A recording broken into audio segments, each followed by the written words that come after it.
Good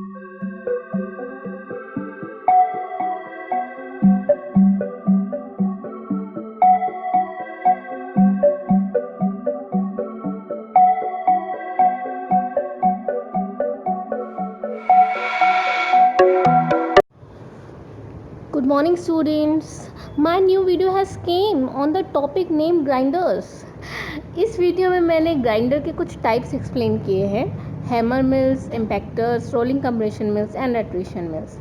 tumbling mills बचता है तो उसके लिए मैंने दूसरी वीडियो बनाई है जो कुछ समय बाद आपके सामने आ जाएगी। तो ये कंटेंट आगे आने वाली वीडियो में आपको दिखेगा। That is introduction, types of grinders, hammer mill, impactor, rolling compression machines and last but not the least attrition mills. Introduction. तो एट फर्स्ट मैं इंट्रोड्यूस करती हूँ ग्राइंडर्स को कि ग्राइंडर्स क्या होते हैं। तो क्रशर से जो प्रोडक्ट निकलता है उसको और ज़्यादा साइज रिडक्शन करने के लिए हम उस प्रोडक्ट को ग्राइंडर में फीड कराते हैं। यानी कि जो प्रोडक्ट होता है क्रशर का, that is the feed for a grinder. Types of grinder. तो ग्राइंडर बेसिकली 4 टाइप्स के होते हैं। Hammer mills, rolling compression mills जो अगेन 2 टाइप की होती है, bowl mills and roller mills. Third one is attrition mills and the last one is tumbling mills जो कि अगेन 3 टाइप्स के होते हैं, रॉड मिल्स, बॉल मिल और payable mill and tube mills and compartment mills.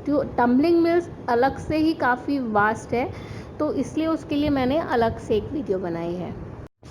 तो first type of grinder that is hammer mill, that is explained here.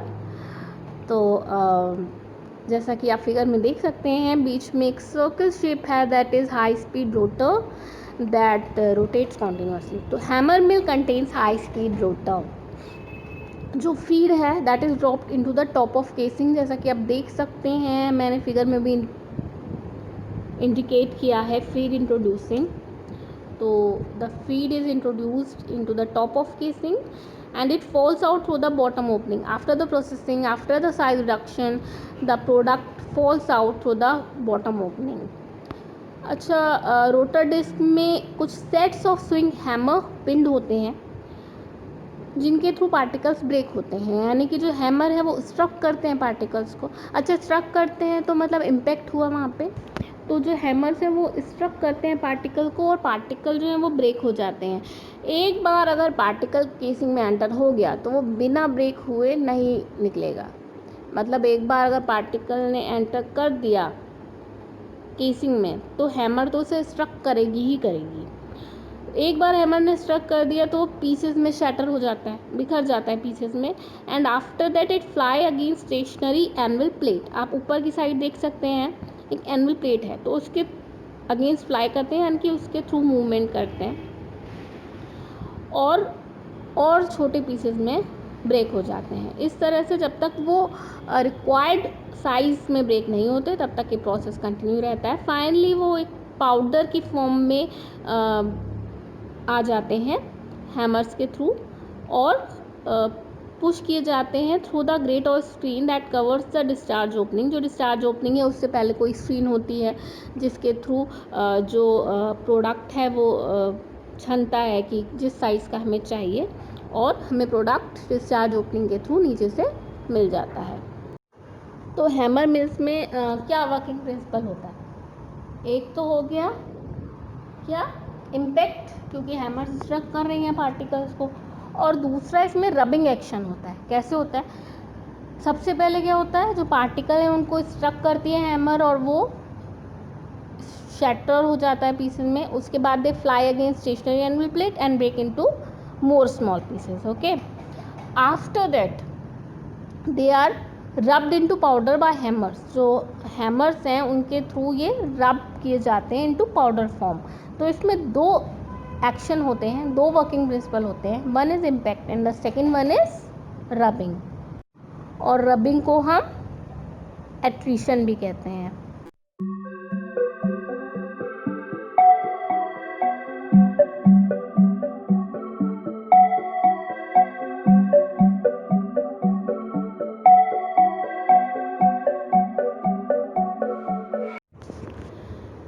तो hammer मिल से हमें जो प्रोडक्ट मिलता है उसका पार्टिकल साइज लगभग होता है 25 mm to 20 mesh. Operating speed जो रोटर डिस्क है उसकी होती है 110 metre per second. Types of material crush, मतलब किस तरह का मटेरियल इसमें क्रश किया जा सकता है, किस तरीके के मटेरियल का साइज रिडक्शन हो सकता है इसमें हैमर मिल में। Tough fibre solids, steel, soft wet paste, sticky clay and hard rock, ये सब का साइज इसमें रिड्यूस हो सकता है।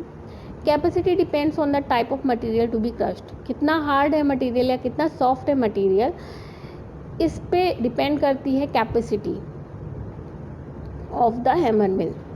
अगर एनर्जी की बात करें तो 1 kilowatt hour of energy is consumed for every 60 to 240 kg of material. तो अब क्योंकि ये हैमर मिल है तो इसमें कोई एक रोटरी डिस्क तो होगी नहीं, तो कई सारी रोटरी डिस्क होती हैं जिनकी डायमीटर लगभग होती है 150 to 450 mm, और हर रोटरी डिस्क में 4 to 8 हैमर्स माउंटेड रहती हैं ऑन द सेम शेफ्ट। मतलब एक ही शेफ्ट पे खूब सारी रोटरी डिस्क हैं और हर रोटरी डिस्क पे 4 to 8 हैमर्स माउंटेड हैं। जो हैमर्स हैं they may be straight bars of metal के स्ट्रेट बार्स हो सकते हैं, जिनके एंड जो है वो प्लेन भी हो सकते हैं, इनलार्ज भी हो सकते हैं, और they can be sharpen to a cutting edge, नुकीली एंड भी हो सकती है। Now the second type of grinders that is impactor. तो इम्पैक्टर फिगर में दिखाया हुआ है। तो इम्पैक्टर जो है वो लगभग एक हैवी हैमर होता है। डिफरेंस ये है हैमर मिल में और इम्पैक्टर में कि जो इम्पैक्टर है उसमें कोई ग्रेट एज स्क्रीन नहीं होती डिस्चार्ज ओपनिंग की तरफ, जिससे कि डिस्चार्ज ओपनिंग को कवर करता है ना great or screen hammer mill में, जिससे कि जो प्रोडक्ट है वो छन के नीचे जाता है। तो जो इम्पैक्टर है उसमें ग्रेट एज स्क्रीन नहीं होता।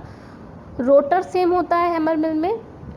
And the second difference is that between hammer mill and impactors, that in hammer mills there is rubbing action also, but in impactors only impact action is there। और ये primary crusher भी consider किया जाता है for rock and or, और लगभग इसकी capacity होती है 600 टन पर आवर। और सबसे अच्छी बात यह है इसकी कि it gives equidimensional particles, मतलब कि सिमेट्रिकल पार्टिकल्स मिलते हैं।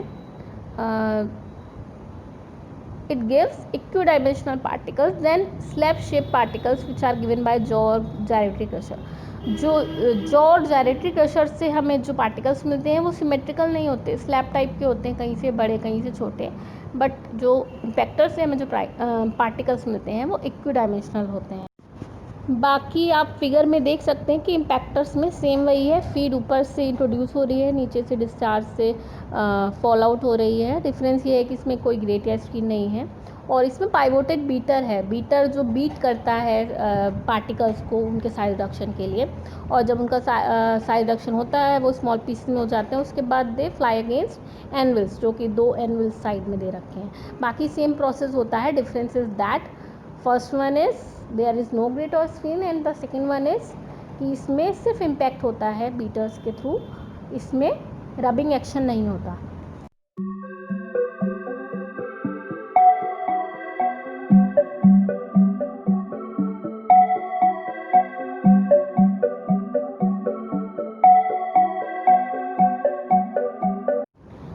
तो रोलिंग कंप्रेशन मिल की बात करते हैं, रोलिंग कंप्रेशन मशीन्स की। तो इस तरह के मिल में जो सॉलिड पार्टिकल्स हैं they are caught and crushed between a rolling member and face of the ring of casing. मतलब केसिंग और रोलिंग मेंबर के बीच में मटेरियल या पार्टिकल कॉट होता है और क्रश होता है। तो ये जो रोलिंग मेंबर है ये आपका रोलिंग रिंग भी हो सकता है, बाउल भी हो सकता है, और रोलर तो हो ही सकता है। तो यहाँ पे हम रोलर की बात कर रहे हैं, तो रोलर मिल फिगर में शो की हुई है। तो vertical cylindrical roller press outward with great force against a stationary anvil ring और बुल रिंग। तो इसमें आप देख सकते हैं फिगर में एक फीड हॉपर है जहाँ से फीड किया जाता है।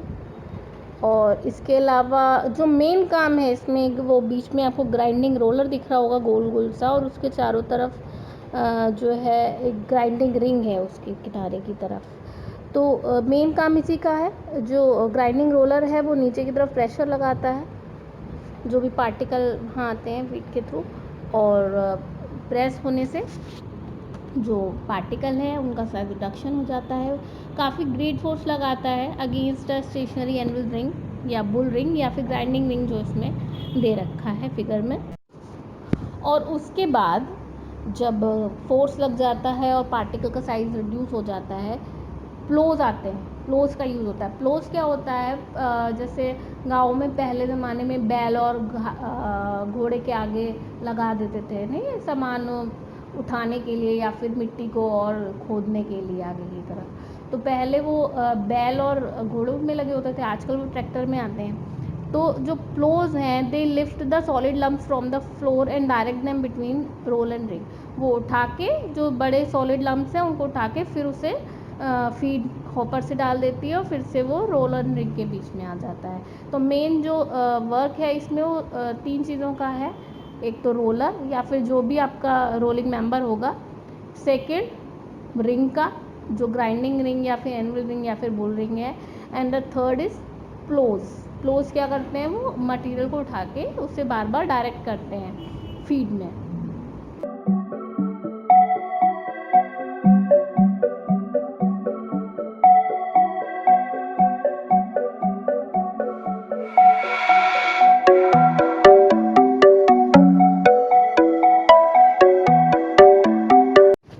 तो जो प्रोडक्ट होता है जो हमें मिलता है रोलिंग कंप्रेशन मिल से, वो एक एयर स्ट्रीम के थ्रू बाहर आता है और उसे फीड किया जाता है क्लासीफायर सेपरेटर में।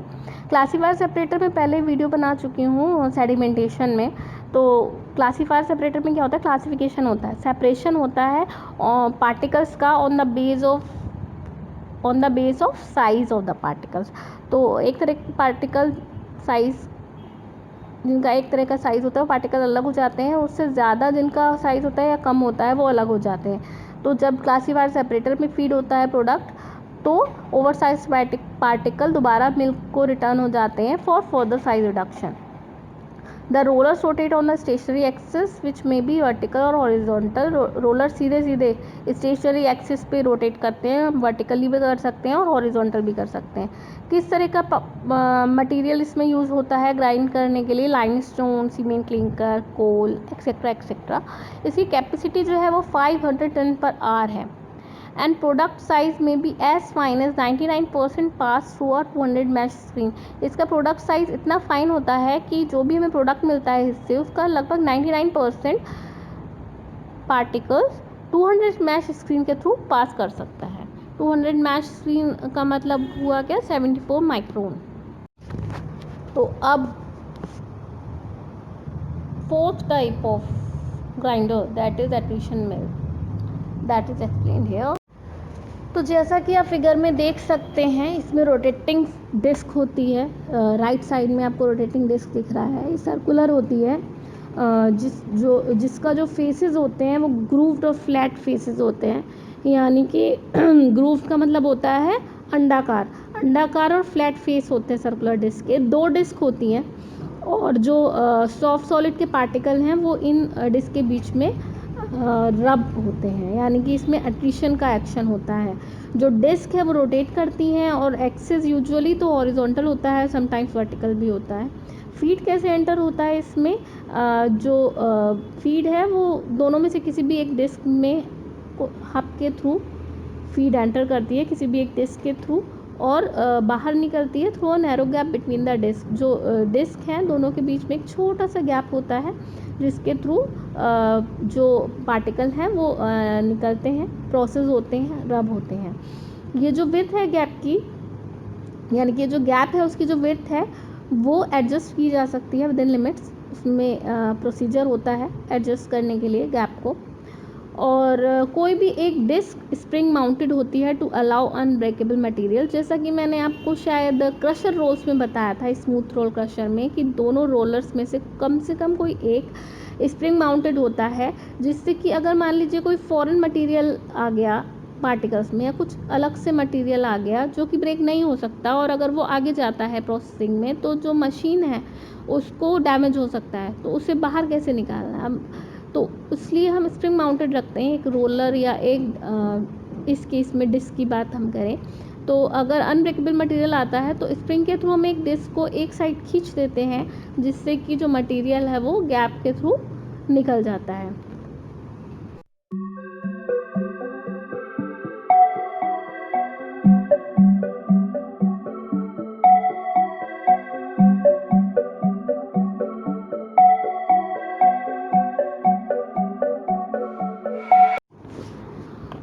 तो इस तरीके की मिल्स में यानी एट्रीशन मिल्स में क्या होता है कि अलग अलग मटेरियल के पार्टिकल्स के साइज़ को रिड्यूस करने के लिए अलग तरह का डिस्क होता है, मतलब अलग मटेरियल से डिस्क बनी होती है।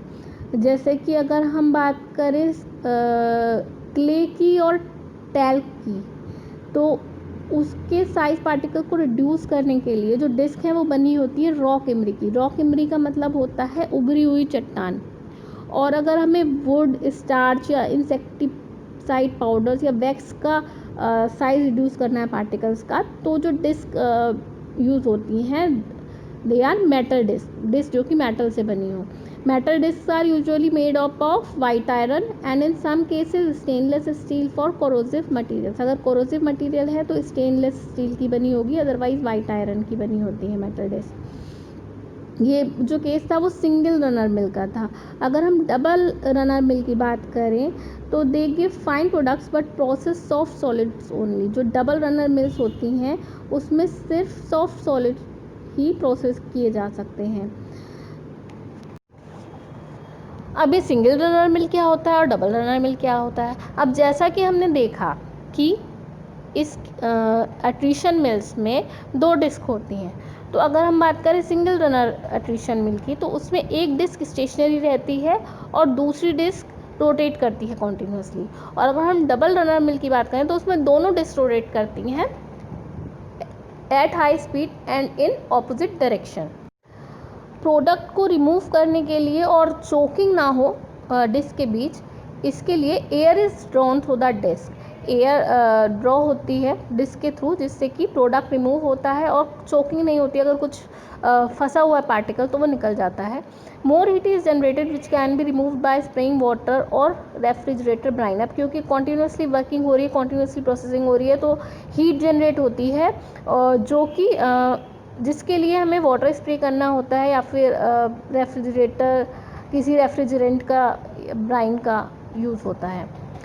Removal of heat is essential in case of sensitive materials like rubber. अगर कोई हीट सेंसिटिव मटेरियल है तो उस केस में रिमूवल ऑफ हीट नेसेसरी है, अदरवाइज़ कोई नेसेसरी नहीं है।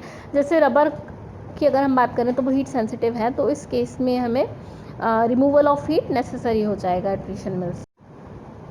तो ये कुछ पैरामीटर्स दे रखे हैं एट्रीशन मिल के। Disc diameter single disc runner में होती है 250 to 1400 mm, double disc runner के केस में होती है 250 to 1400 mm, सेम रहती है।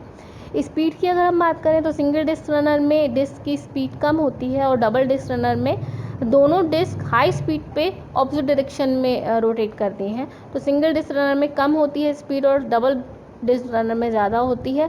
सिंगल डिस्क रनर में होती है 350 to 700 rotations per minute and double disc runner में होती है 1200 to 7000 rotations per minute. Capacity same होती है 0.5 to 8 टन्स पर आवर, पर डबल डिस्क रनर में सॉफ्ट मटेरियल ही ज़्यादा प्रोसेस हो सकता है। Product size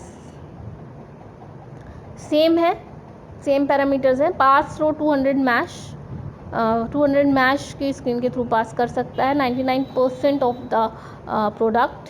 and power consumption भी सेम है, 8 to 80 kilowatt hour per ton of product power consumption होता है एट्रीशन मिल्स में। Best of luck. तो अगर आपको मेरी वीडियो में समझ में आया तो बहुत अच्छी बात है, और अगर आपने चैनल सब्सक्राइब नहीं किया है, अगर आपको समझ में आया है तो प्लीज़ मेरा चैनल सब्सक्राइब कर लीजिएगा, मेरी वीडियो को लाइक कर दीजिएगा, जिससे मुझे पता चले कि हाँ आपकी समझ में आ रहा है। अगर कोई ऐसा डाउट है जो मैं क्लियर नहीं कर पाई हूँ या आपको समझ में ना आया हो बीच में, तो आप नीचे कमेंट सेक्शन में ज़रूर कमेंट करें, मुझसे पूछें। कुछ भी आपके दिमाग में क्वेश्चन हो या किसी केमिकल इंजीनियरिंग के टॉपिक पे आप चाहते हो कि मैं आपको आंसर करूं या वीडियो बनाऊं, तो आप नीचे कमेंट सेक्शन में ज़रूर अपना सजेशन दे सकते हैं। अगर आपको कुछ अच्छा ना भी लगा हो तब भी आप प्लीज़ कमेंट सेक्शन में कमेंट करें। और अगर आपको समझ में आया हो अच्छा और किसी को नीड हो इस टॉपिक की, तो आप मेरी वीडियो को शेयर भी कर सकते हैं। Thank you.